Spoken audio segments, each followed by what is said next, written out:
Bonjour Jean-François. Ben bonjour Lorraine. Merci d'avoir accepté l'invitation. Ben c'est un plaisir. Oui, on a Ouais. l'occasion de partager avec ce public qui va avoir l'occasion de regarder Molière sur un petit écran et non pas sur une scène, malheureusement. Mais ça ne nous a pas empêché de créer ensemble autour de ce spectacle, Ouais.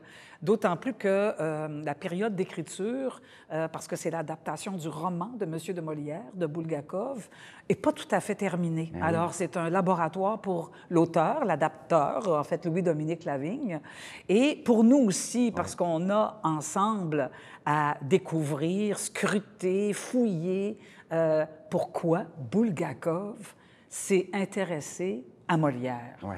Mais avant, j'aimerais te présenter, parce que tu es un acteur, bien sûr, tu es un auteur, un gars de troupe, tu Ouais. aimes ça, travailler, je pense que c'est la raison pour laquelle tu fais du théâtre. Oui. C'est ta passion. Oui. Tu as toujours, ou tu hérites toujours de rôles assez complexes. Ouais. C'est vrai que on m'a souvent confié des rôles qui sont toujours un peu en marge, complexes, des auteurs, des peintres, des gens ouais, torturés, des animaux, Des bêtes. des bêtes. Oui. Je porte ça, je pense. Ça vient de...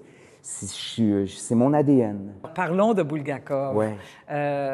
Peu connu au Québec, il n'y a pas eu tant de pièces. On dirait que son œuvre revient un peu à la surface depuis quelques années, parce que c'est un grand, grand auteur, on le sait. Ouais. C'est comme considéré par les Russes comme étant le génie de son siècle et même des temps modernes. Ouais. Comment tu as abordé ce rôle-là? Au-delà du roman de Monsieur de Molière, là, commençons par parler de Bulgakov, Ouais. le personnage. Comment ça se fait qu'il arrive au Québec maintenant? Ça atterrit ici, tu sais, puis effectivement, je pense que Bulgakov s'est intéressé à Molière parce qu'il voit plein de correspondances. En tout cas, il cherche je trouve, à sortir de son enfermement à travers la vision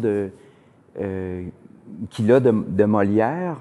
Il est très intéressé par sa troupe, il est très intéressé par son écriture, il trouve son identification aussi parce que Molière est un comédien. Lui, il l'est, Bulgakov, et puis c'est des auteurs charnières. Bulgakov arrive aussi à un moment de la société, dans une époque très tourmentée.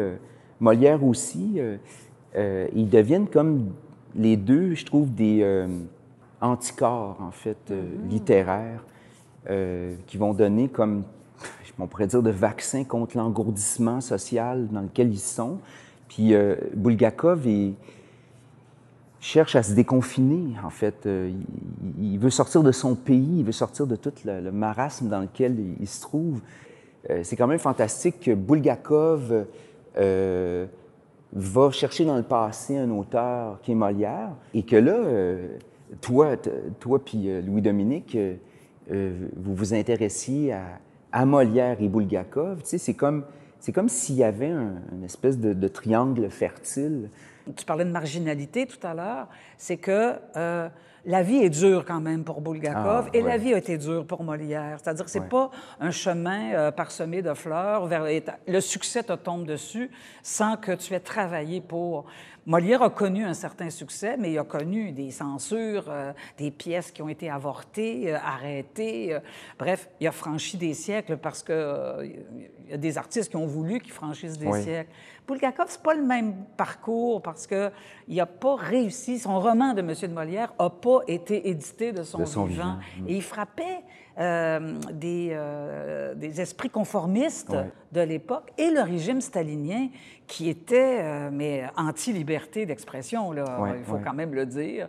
Et ça, je sens que ça va te chercher aussi, cette bataille. Oui, beaucoup, parce que sa persévérance me fascine. C'est-à-dire que envers et contre tous, il traverse ces obstacles. Le sang de la conscience de son époque est filtré à travers le rein humain qu'il était, et il est toujours en tension avec sa marginalité, parce qu'il n'appartient pas à aucun groupe. C'est vraiment Un solitaire. C'est un solitaire, et puis oui. il cherche sa façon d'exister à travers ça, puis moi, ça me fascine. Ça me fascine, cette persévérance-là, cette authenticité-là, cette détermination-là, cette force de guérir son époque, de se guérir aussi à travers sa propre œuvre. Si on revient un peu au travail qu'on est en train de faire, qui est un tournage avec des scènes et des entrevues, enfin c'est vraiment un documentaire sur la création que l'on fait, avec des scènes qui sont charnières aussi, dont celle qui met en scène Molière et Bulgakov. Impossible, ils ne se sont jamais rencontrés. Donc on crée dramatiquement une scène qui n'a jamais eu lieu, mais qui est intéressante pour vous deux, parce que c'est une confrontation et qui fait qu'on se promène entre deux époques. On n'a pas eu beaucoup le temps de l'explorer, mais je sais que tu me fais beaucoup de propositions qui vont dans ce sens-là. Moi, je trouve ça super intéressant à développer avec l'acteur-personnage. Mais comment on vit ça? Parce que là aussi, c'est une dualité. Oui, bien, c'est-à-dire que là, ce qui est beau dans ce laboratoire-là, c'est qu'on a la chance de créer une forme d'incubation. C'est-à-dire que c'est fabuleux de modeler en amont toute cette matière-là, puis qu'on trouve des pistes. Je ne sais pas comment on va faire pour mettre ça en scène. Comment tu vas faire pour mettre ça en scène? Il y a comme un mariage de deux mondes qui va en créer un troisième. C'est le troisième qui va demeurer encore pour moi un mystère. Parce qu'effectivement, on a beau vouloir rendre la production plus contemporaine, même si on fait des clins d'œil aux époques, il reste que comment tu arrives à traduire le monde d'oppression dans lequel Bulgakov vivait et en même temps notre époque à nous. Tu sais. Mais j'ai comme peut-être une piste de solution que je te partage. J'ai comme l'impression que de nous être passeurs de ce monde-là, en fait, de ces deux mondes-là, je souhaite qu'il se passe que le public va faire ses propres références, ses propres appropriations intérieures.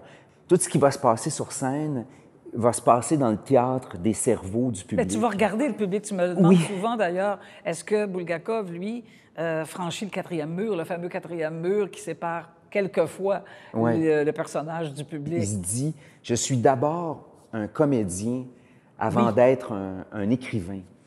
Si je prends ça au pied de la lettre, moi-même, je suis avant tout un comédien avant d'être un écrivain. Donc, dans cette perspective-là, il est en train de jouer son écriture. Oui, c'est excellent.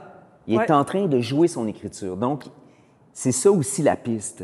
C'est-à-dire que Bulgakov, comédien, joue son écriture qui est en train de se passer devant nous. C'est vrai? Devant lui, devant nous, devant il écrit le spectacle. Oui. Tu as bien raison, c'est ça. Il précède ce qui va se passer et il commente après ce qui vient de se passer. Tu sais. Alors, c'est sûr que la production peut nous aider, mais tout ne se règle pas par la production. Mais là, tu parlais de la troupe. Moi, j'aimerais ça t'entendre sur parce que tout le travail qu'on fait avec Éric Robidoux, qui joue Molière, et qui vieillit tout au long de la pièce, parce que Molière commence à 18 ans, coup de foudre avec Madeleine Béjart, et va mourir vers 52 ans. Donc, tu l'accompagnes jusqu'à la fin. Hein, et pourtant, toi-même, au moment où on te voit en scène, tu es déjà mort, mais tu accompagnes aussi un parcours de vie. Et donc, Éric propose des choses très personnelles, très singulières. Donc, toi, je te vois aller, tu t'adaptes continuellement, parce que c'est ton double, c'est ton miroir, en fait. Alors, c'est comment on arrive à créer ce mimétisme, en fait? Parce qu'on va parler de mimétisme entre les deux personnages. Oui, il y a un phénomène d'écho, ou en tout cas, il y a un phénomène miroir.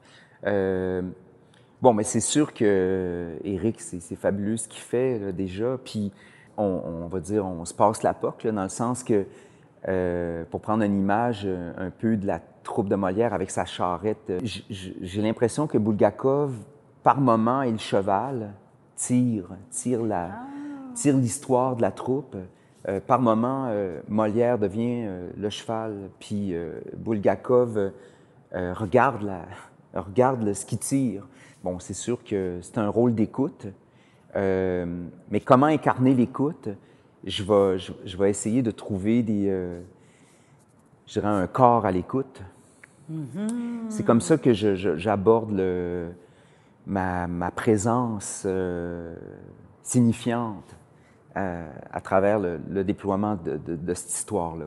En terminant, Jean-François, il y a tellement de défis en théâtre qui t'attendent. Ouais. C'est l'impatience qui nous habite tous et toutes. Qu'est-ce que ça t'apporte finalement, l'aventure théâtrale, mais en chair et en os sur une scène avec le public? Bon, on évoquait la troupe tantôt, mais pour moi, la troupe est vraiment une défense immunitaire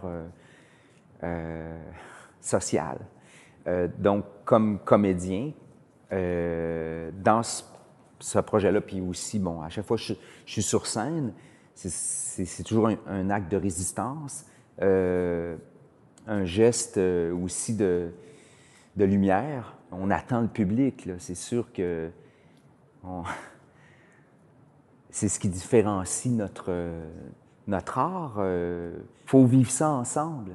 Faut vivre ça. Tout le monde est important, autant le public que nous sur scène, vice-versa. Et tout ce tourbillon d'échanges, je l'attends impatiemment.